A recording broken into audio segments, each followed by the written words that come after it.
subcultures don't always bring about the kind of social change that countercultures do. But they can certainly have some influence, but I'm not sure they're so activist that they would constitute a counterculture.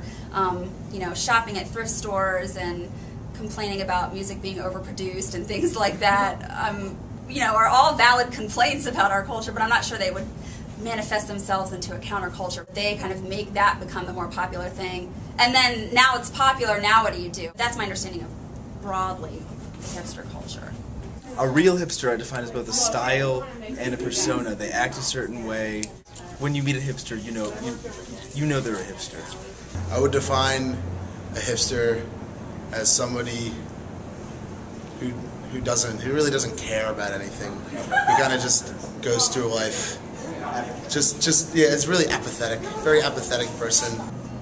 It's basically like people who are willfully nonconformist. As a hipster, I have a burden of sorts to find out what's cool before it really becomes cool.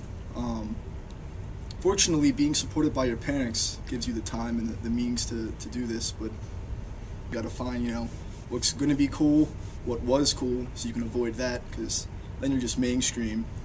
I think a hipster has become an ubiquitous catch-all term for anyone who actively seeks to not be associated with the mainstream, via whether it be through wearing pea coats, listening to dubstep. People call me hipster because I wear a pea coat. Am I a hipster?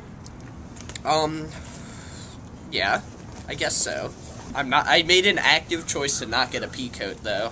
When they just see me in like an overcoat and like these shoes and like a scarf and this hat, they're like, "Oh, look, a hipster." They want to go shop at Goodwill, but they'll also shop at Urban Outfitters. Well, I shop at Urban Outfitters. I like nice clothes.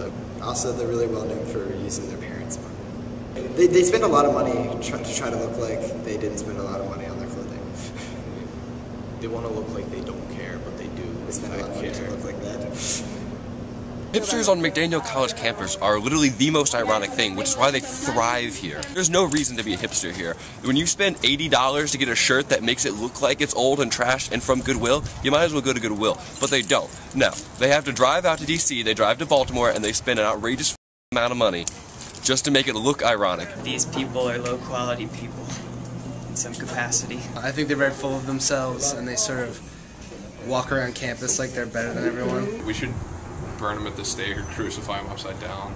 I think hipsters are the next evolution in the human line. Just like Tyrannosaurus rexes devolved into pigeons, people are devolving into hipsters.